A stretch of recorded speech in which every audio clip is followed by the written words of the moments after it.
Coming up on 2020 on ID. 911. I think I need an ambulance. A beloved son crushed to death. The truck fell on my stepson. Oh, my God. But years earlier, another mysterious death. Was it a family curse, or was there a cold-blooded killer at the dinner table? To think that you can drop a 5,000-pound vehicle on your child and watch him die? A new wife goes undercover to learn the truth. I asked you if you pushed the truck. Family ties.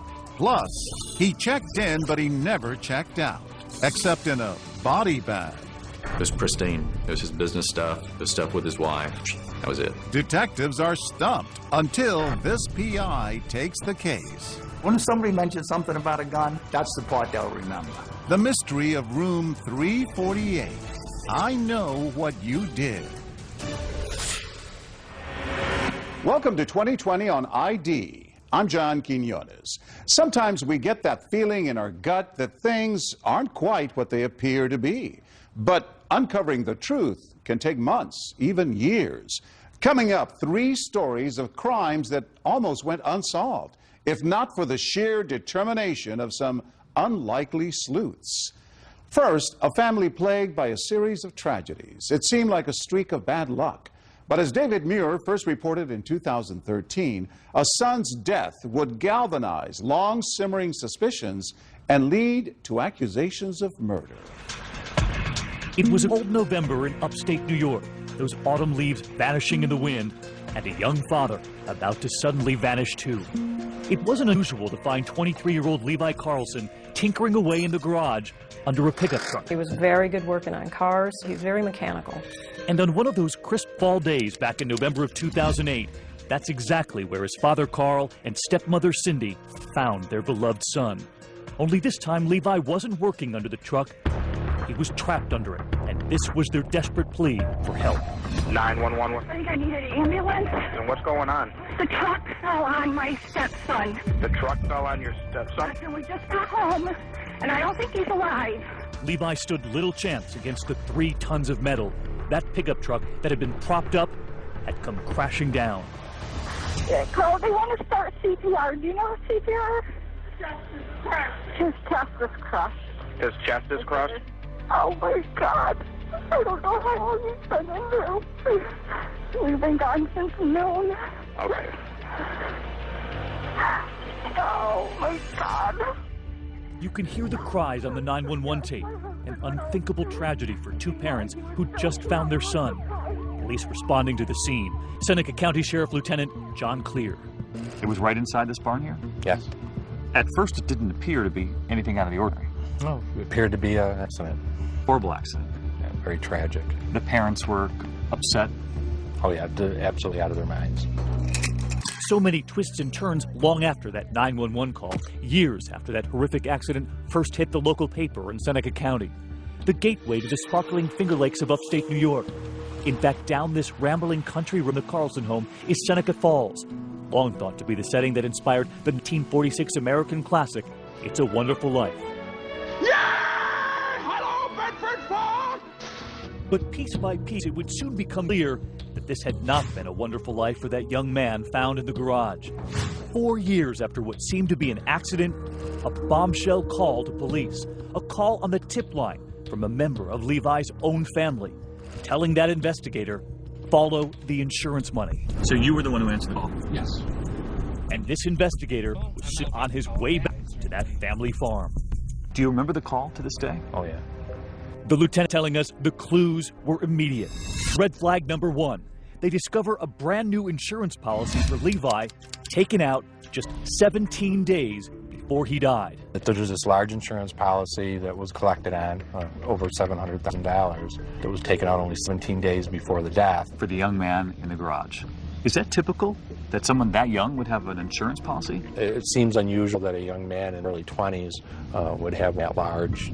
And then red flag number 2. But who was the beneficiary? His father, Carl.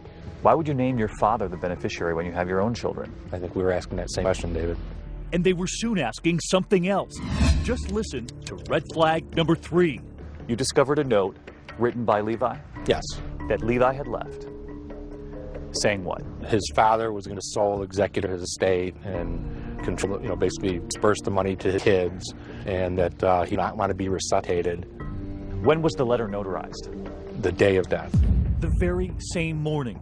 And while investigators now believed the evidence was damning, Carl Carlson planned his own son's death, the whole town tried to wrap their heads around the sinister plot. A plot Levi's sister suspected from the very start. My father is a sociopath. The only one that matters to him is him. Well, we were just pawns in his game. Aaron's brother's death, she insists, was cold-blooded murder. He didn't die instantaneously. He had time to sit there and understand what was happening to him. And that the killer she long suspected inside their own home, their father. For years, Aaron says they grew up in fear of their father.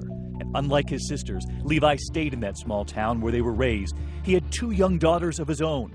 But he was still under the thumb of a father who Aaron says he was desperate to please.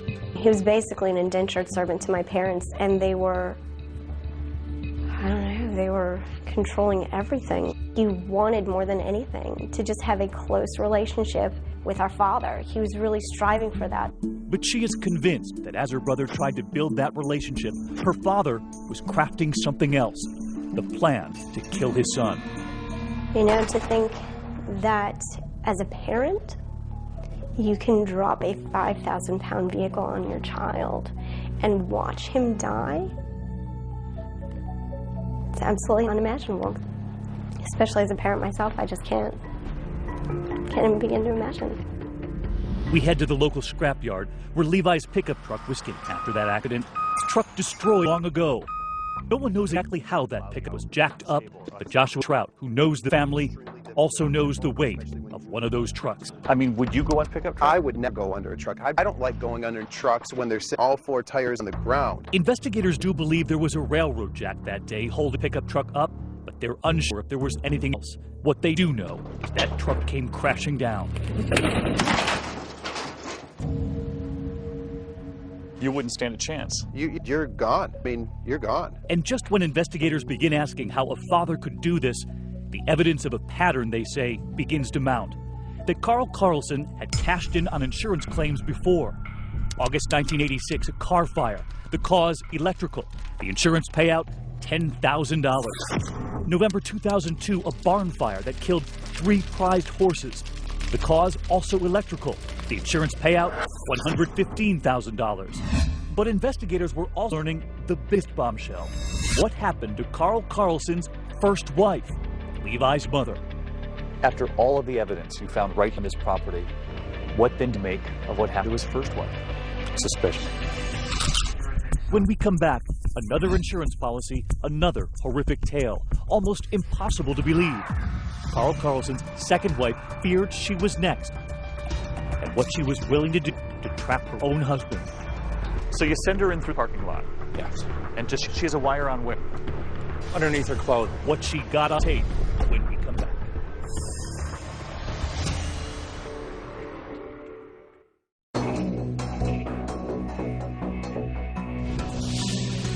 When Lieutenant John Clear reopened the investigation into Levi Carlson's death underneath that pickup truck, finding what he says is evidence his father was out for the insurance money, he never expected the dramatic turn the case was about to take all the way across the country in a small mining town in the Sierra foothills of California. While you're investigating everything that happened here, you discovered the story of his ex-wife. Yes. Could you believe it? It certainly raised a lot of concerns. The stunning discovery: Levi's mother, Christina, Carl Carlson's first wife, had died in a 1991 house fire. And who just happened to be the beneficiary of a $200,000 life insurance policy? Her husband, Carl. She'd been a vibrant, doting mother. You can see her here in home videos holding one of her 3 young children, Aaron, Levi, and Katie. She literally did everything for me. She was just an amazing woman. But Aaron claims her mother was trapped in that marriage. My father had a very horrible temper, and it didn't take an awful lot to set him off. And my mother would take the brunt of it. She would not allow him to take it out on us.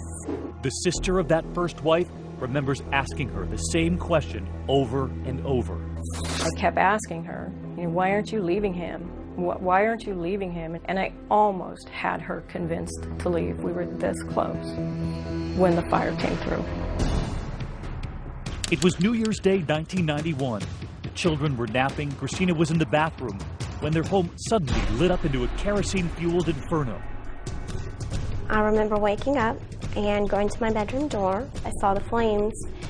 So I woke my sister up. My father, bust through the window and, got us out. Never once did he look panicked or frantic or frazzled, not even confused. He was just very calm and let's go. In the fire report, Carl Carlson told investigators that just 3 days before that fire, he'd repaired a broken window in the bathroom by boarding it up with a piece of wood and 17 nails. That window would have been his wife Christina's only way out. And then just a week after the fire, Carl hit the road, leaving California with his 3 young children, returning to upstate New York to be near his family. We all raised our concerns that we thought the fire looked very suspicious. That was 18 years ago. Now 2 deaths, mother and son, each with a big payout for Carl Carlson. Was he a man cursed with family tragedies? Or was he murdering his own family members for money? A lot of people have said when this guy needed money, a family member would die. There's definitely a pattern there. Authorities in California begin to reinvestigate, reopening the case of Carl Carlson's first wife. And who was about to help take him down? Carl Carlson's second wife, Cindy.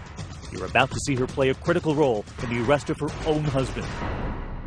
You find all these red flags and you decide we're going to call the wife, Cindy. And what does she say? The first thing said was, "Thank God you called." She said, "Thank God." Yes. Investigators say Cindy Carlson feared she could be next and had moved out of their home. She was afraid. Yep. She being a pattern. Was she convinced there was a killer in her own home? I think that she suspected it. She believed that there was an insurance policy on her. On her too. Yeah. When you asked her to help you out, she said yes. She agreed. It was called Operation Abigail's, and it all went down at this local restaurant, known more for its chicken wings than undercover stings, and 2020 was taken right through it. So they walk in as a couple. She's got the wire on. Underneath her clothing. And what does he think he's walking into? He thinks he's coming to talk to his wife about getting back together. About conciliation? Yes. He has no plan to get together. No. She's here for you. Yes. Cindy sat down with her husband, that wiretap hidden. One intention, to catch Carl Carlson on tape confessing to Levi's murder. A confession she had told investigators he'd already made to her once before. So as they're sitting there at that, well, how many other undercover investigators are here in the restaurant? There was a total of 4. And this is what they got. I mean, I understand you're sorry about it, right? Every minute. Okay, Carl, and I asked you if you pushed the truck, and you said yes. No, I didn't push the truck. I said I had nothing to do, but I said I took advantage of the situation once it happened. And that is exactly what I said. Carl, you told me that you didn't set it up that way, but when you were in there, you saw the opportunity. No, after it had happened, then I panicked and saw the opportunity to where, like what you wrote. That's exactly what I said. One of the most significant remarks was that he took advantage of opportunity. Opportunity. Very strange word for a father to use about a son's death. I would find it very unusual that a parent would refer to the death of their child an opportunity. Carl Carlson agrees to meet his wife again, but Cindy and that team of investigators have other plans. So you're all set? I'm all set, okay. So he thinks he's coming to meet her again? Yeah. But you're waiting for him to time? Yes. And you haul him in first thing? Yes. How many hours? About 9.5. Almost 4 years to the day after Levi Carlson was crushed to death, Carl Carlson now sitting inside this interrogation room across from investigators. What killed him? The truck. How'd the truck kill him? It landed on him. And I had nothing to do with the truck landing on him. Nothing. Absolutely nothing. You haul him in, and you begin asking questions. How many different stories did you have? 3. Version 1, Carlson says he and his wife come home from a funeral and a dinner afterward to find Levi dead under the truck. But soon, version 2, he was now saying that he and his wife were preparing to leave for that funeral when he discovered his son in the garage, pinned under the truck. The truck had already fallen over. And I found him dead. And so this was around noon. You found around noon or just before noon. You found him. You went out there and the truck was rolled over on him. Yeah. And I panicked. I don't know. So you panicked in what regard? Just I left. So now I went you saw him. Did you run over and call medical help? Call 911 to get help? I didn't do anything. I froze. Now, was there a phone in the garage or a cell phone, No. or you run back to the house and call 911? No, I went to the funeral. So he saw his son trapped and dead on truck, still left for the funeral? Yes. He says that father didn't return until 4 hours later. And then, several hours into the interrogation, Carl Carlson appears to be on the verge of yet a third version of the story. Never heard him? Good. You're that close, man. You're close. Come on. Let it out. Let it out.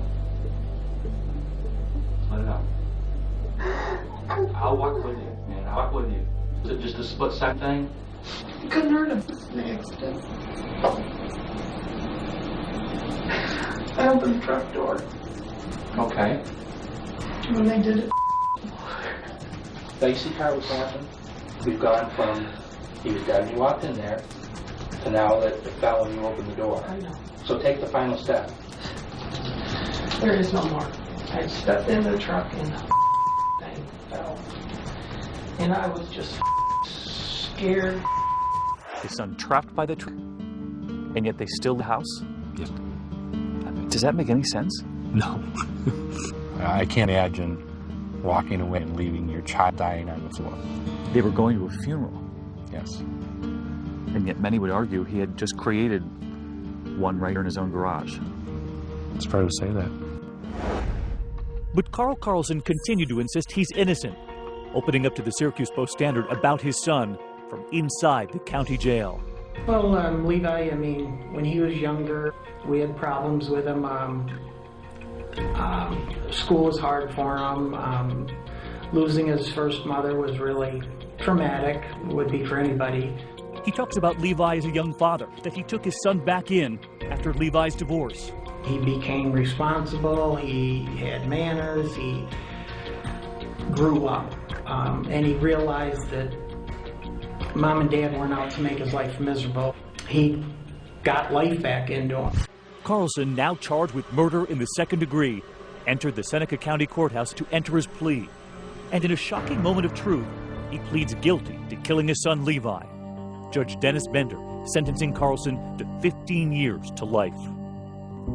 Levi's sister Erin and her aunt Colette say they're relieved, but still hopeful investigators in California will charge Carl Carlson in the death of his first wife, too. I believe Carl killed my sister and he killed my nephew, and it's all linked to money. I want to hear those words come out his mouth. I want him to look me in my eye and tell me exactly what he did. And then I want him to go away for the rest of forever. In 2014, 23 years after the death of his first wife, Christina, the state of California charged Carl Carlson with her murder. Meanwhile, as of 2015, Carlson is appealing his conviction in New York State. He and Cindy are now divorced.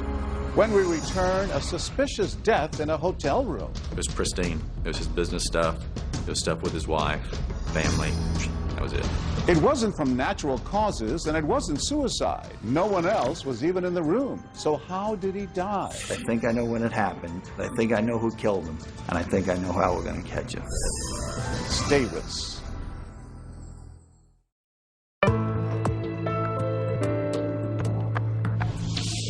Now the story of a family man who checked into a hotel but never checked out. As David Muir first reported in 2013, the mystery of how he died might never have been solved except for a determined widow and the private eye who saw what others missed. Drive along Interstate 10 long enough, and eventually you'll run into Beaumont, Texas. Home to Big Steer, Big Oil, and one big mystery. It happened here at the Elegante Hotel, not exactly the Four Seasons, although Greg Flanagan didn't mind it. He liked it here. But on September 15th, 2010, the oil man and devoted husband, seen here on hotel security footage, walked in and headed to his room. Hours later, he would check out in a body bag. He'll be missed, and by us that loved him, and such a good guy. When the sun rises that morning in Texas, Greg Flanagan does not. Detective Scott Apple is sent in. So you remember getting that call that Thursday morning? Yes, sir. And it just came in as a deceased person at one of our local hotels. With no clear signs of foul play, at first the veteran detective thought this was going to be routine. You'd heard heavy smoker, had been a drinker in the past. Yes. A lot of steak. Yes. So it wasn't. And never saw a doctor. So you thought this guy might have had a heart attack? That's what we had just figured it must be at the scene.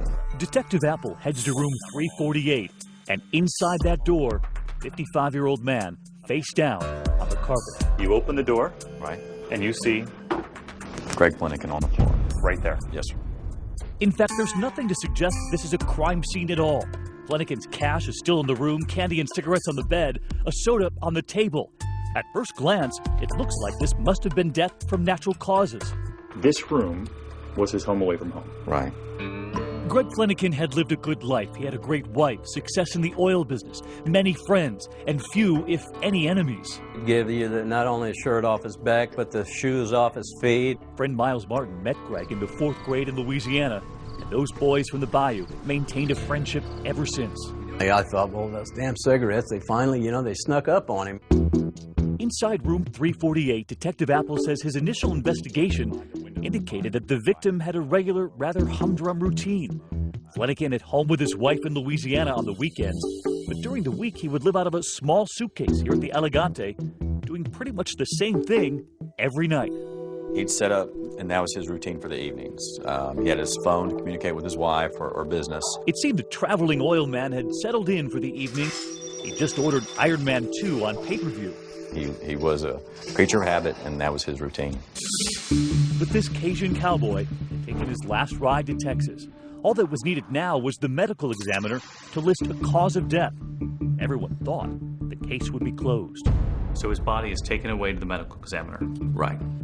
And pending if he can just essentially confirm that it was a heart attack. Dr. Tommy Brown of Fast Talking Texan was the medical examiner here, and he was about to add a shocking twist to the case. Brown would find that Flanagan's body suffered severe internal damage, broken ribs, lacerations to the liver and scrotum, and a hole in his heart, all caused by blunt force trauma.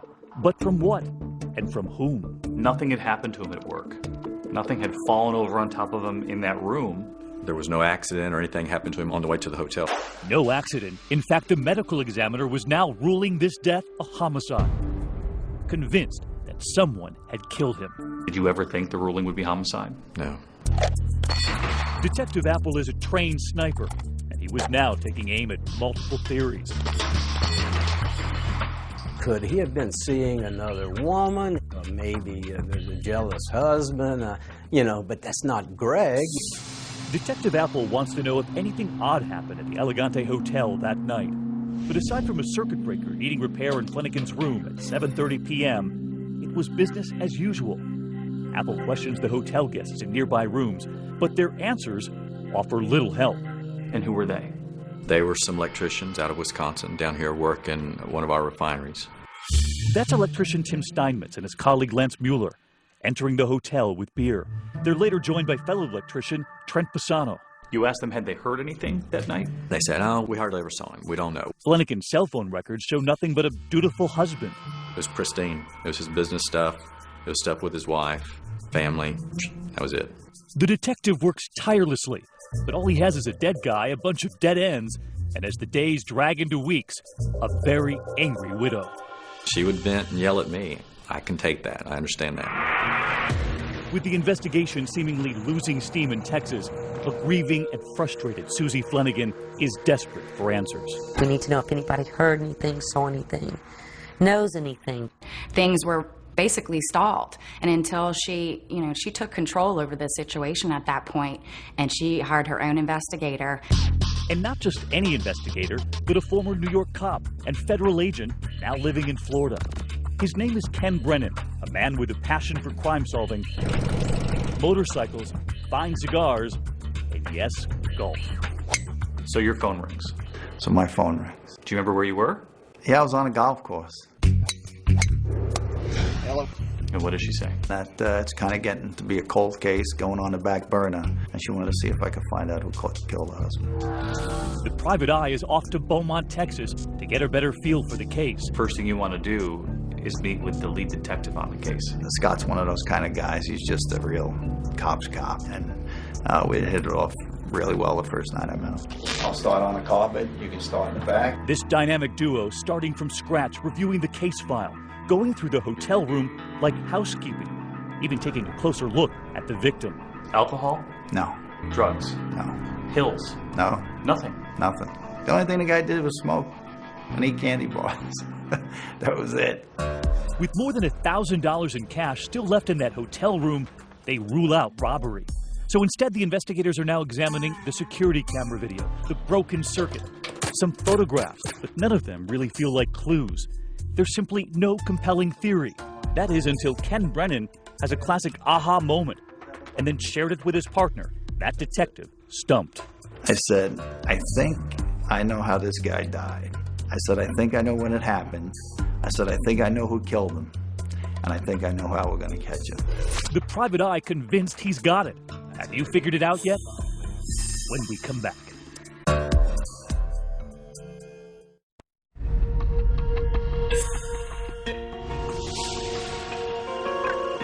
Every hotel has its rules. Here at the Elegante, they're actually written in stone. A Ten Commandments monument near the lobby reminds all, thou shalt not kill. But somebody broke that rule, and Greg Flanagan paid the price. You know, there should be more people in this world like Greg Flanagan. Unfortunately, he was stolen from his wife. Exactly. By the time private investigator Ken Brennan rolls into town, the body is cold, and the leads are even colder. Investigations are like a puzzle. A puzzle has many pieces, but each and every one of those pieces has to fit, and they have to fit perfectly. While the whodunit remains a mystery, the private investigator hones in on the when. This happened between 8:30 and 9 o'clock at night. He loved the room ice cold. His wife always said that, you know, he liked it like a meat locker. It was Flanagan himself who, while watching Iron Man 2 and making some popcorn in the microwave, tripped the circuit breaker. Part of the hotel goes dark. I said, when they came in to reset the circuit breaker, I'm sure they shut everything down to reset the circuit breaker, so they shut off the air conditioning. It had to have happened in that window right after the maintenance guys left. He was killed before he realized that the room got warm. Because he was so adamant about keeping the room freezing cold. Ice cold, exactly. And when detectives discovered that body, the room was broiling. No one had turned that air conditioner back on. Brennan theorized that perhaps the hotel blackout could have led to an argument between Flanagan and another guest who might have been ticked off. He must have had a confrontation. I said, we're going to find out that it was probably the two guys next door. Dead men tell no tales, but Brennan knows the living tell all sorts of stories. I know that if the guys next door had anything to do with this, they're not going to keep it to themselves. If they were involved at all, if they got in a confrontation, they're going to tell their other co-workers. Detective Apple goes to find all of the co-workers of those three electricians staying next door to Flanagan. Tim Steinmetz, Lance Mueller, and Trent Pisano. No one knows anything, except for a supervisor who says he does recall hearing some story about a gun going off. The details don't seem to match the Elegante killing, but Brennan perks up. Anytime anybody tells a story, when somebody mentions something about a gun, that's the part they'll remember. The gun. More than 8 months into the case, it's the first time anyone has ever mentioned anything about a gun. Detective Apple thought that was just crazy, but Ken Brennan said, no, we have to go check this out. They returned to the scene of the crime, room 348. And they saw this indentation in the wall. In fact, maintenance records show that the wall in Flanagan's room, room 348, had been repaired, but the indentation was noticeable, even in those crime scene photos. You noticed some patching on the wall. Yeah, so I said it's too big for a bullet hole, but let's see what it looks like on the other side. So now you're going into room 349. Correct. And that's where the electricians were hanging out. Let's go from the other side of the wall, put the dowel through the wall from where the bullet would have came from, put a laser on the end of that, and see what we have. I mean, you saw that laser. Right. Go through the wall. Right across the top of the bed, right at the head of his pillow where he'd been laying. Straight at the bed. Straight at the bed. Clear shot. Clear shot. I said, Scott, this was shot. At that point, we know exactly what happened then. So I said, we got to get these guys. If you think someone must have fired a gun through that wall. Somebody discharged around through that wall. But has that private eye reached too far? Remember, the autopsy never mentioned anything about a gunshot wound, the medical examiner listing the cause of death as blunt force trauma. The medical examiner, Dr. Brown? Yes, sir. He's been doing it a long time. He's done some real good work. He's trusted. And what he says is the gospel. Respectfully, they now have to explain to the medical examiner they're rewriting his gospel. So you tell him your idea, and at first he's not buying it. He's not buying it at all. And he says, hey, he says, this guy was not shot. This guy was beaten to death. But Brennan keeps sliding the proof toward the medical examiner, all of the photos, making his case that all of that internal damage from the groin right up through the heart was caused not by a kick from someone, but from a bullet. I go, Doc, that's a bullet hole. Come on. And he just looked at me and he goes, oh. But while the cause of death has suddenly changed, will these men now change their stories? Convinced that Greg Flanagan was killed by a bullet fired from the neighboring hotel room where those electricians from Wisconsin were staying, Detective Scott Apple and Private Eye Ken Brennan travel there for a new round of interviews. They meet up at a local police department with electrician Tim Steinmetz, who once again appears courteous and curious. So what happens, guys? You guys ever find out what... Time and time again, they ask him what he remembers. You didn't hear anything, you don't know anything that went on. Absolutely no idea. No idea. Steinmetz sticks to his original statement that he, Lance Mueller, and Trent Bassano did nothing out of the ordinary that night. No mention of any gunshots. And Steinmetz doesn't just tell that story, he swears to it in writing. I said, let's get a notary as well and have it notarized so it looks even that much more official. You swear everything in this statement is the truth, the whole truth, so help you God? Yes. But just when he thought he was off the hook, investigators pull him back in. It was their plan all along. Is that it? Hang on a second. It wasn't until you signed that statement. Now you got a problem. Okay. You don't think that we know the story, that we don't know what the hell went on here? Of course we know. What are you, a moron? We know. You just made a false police report, that's why. You want to go to jail for that? Tim, we know what happened. We know everything that happened down there. And I realize you're trying to be noble and protect a friend, but you're about to get your whole family in a bind, and it's not worth it. And after the guy started thinking about that, and he says, okay, I'll tell you the truth. Well, then tell us what happened. Steinmetz begins to reveal the pieces of the puzzle, explaining how the evening was fueled by alcohol. Steinmetz and fellow electrician Lance Mueller entering the hotel with that beer. They're later joined by electrician Trent Bassano.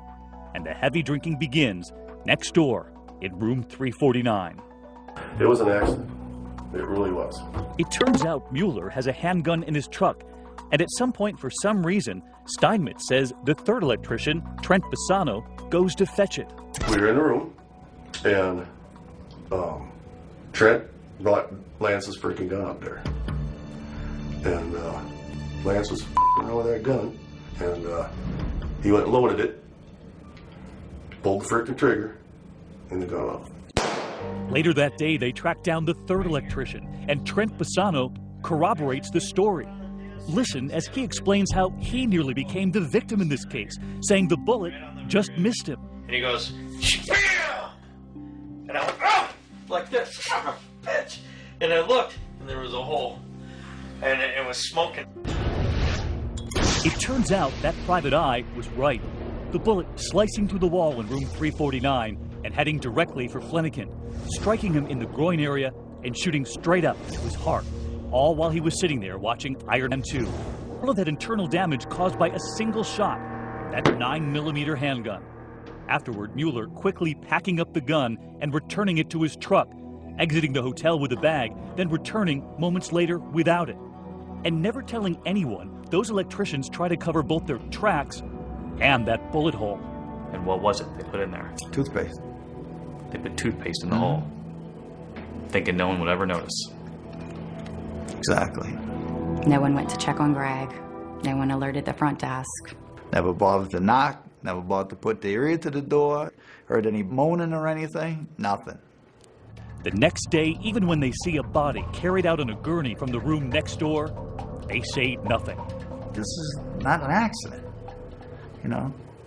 This is a murder. pulled that freaking trigger. I sat right there and watched him do it. The only man missing at Confession Central was the shooter himself.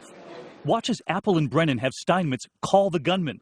Steinmetz urges Mueller to turn himself in. I said, they probably are going to come and get your ass. I don't know. But now that they know the truth and everything, you should probably try to make some kind of effort, you know. Listen in as Mueller realizes they've figured it out. He pleads no contest to a charge of manslaughter, a judge sentencing him to 10 years in prison. The others are not charged. I don't think he did the right thing. I don't think anybody did the right thing. Inside that courthouse, Susie Flanagan watching on, saying it all could have been avoided had they simply checked on her husband that night. Had he simply come forward, this would have been a completely different, quote, accident. She was disgusted with their behavior. She felt like they basically disregarded him as a human being. Susie did not want to go on camera trying to preserve that quiet life she and her husband once shared. But she did tell us of that private eye she hired. I would trust him with my life. What did Susie say to you? You know, she was determined that, you know, that there would be justice, that you would find out who killed the husband. And she was successfully able to do that. Next, the charming English boyfriend. Was he too good to be true? He was an international businessman, you say. With me, he was an international speed climber. A liar caught red-handed, and a group of women hell-bent on revenge. He needs to be stopped. Stay with us.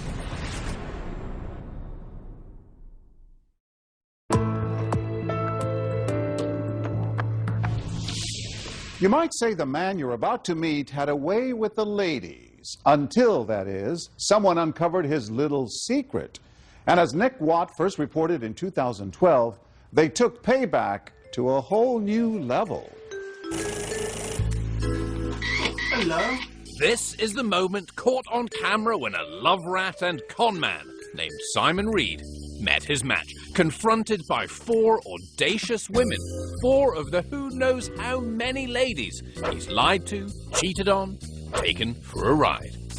A friend called Paul filmed the face-off and provided a bit of muscle in case things got ugly. I think you've got something explaining to do. I certainly have. Well, go on then, get on with it. He does, but first, let us explain what led to this extraordinary showdown in a living room in England.